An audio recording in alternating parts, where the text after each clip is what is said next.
For a country like China, second largest economy in the world, most populous country in the world, a huge moment of truth has arrived.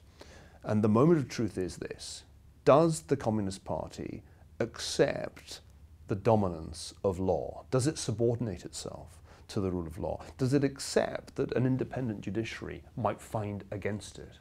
I think unless it does, there's a ceiling to what China can achieve. Jim Robinson, my colleague at Harvard, and Darren Asamoah published an extremely interesting book about institutions and economic development just last year.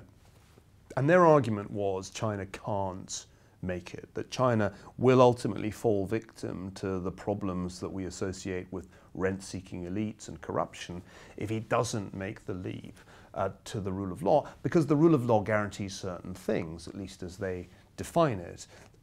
It guarantees that there will be equal opportunity. It ensures that a tiny elite won't simply capture the profits of the hard work of the majority of the population. Innovation is less likely where property rights are not protected.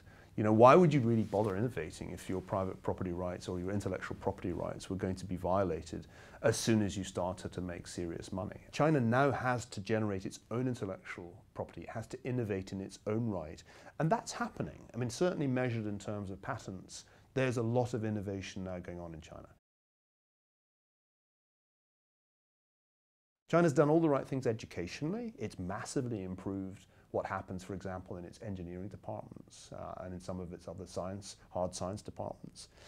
But what's not there is a real legal system.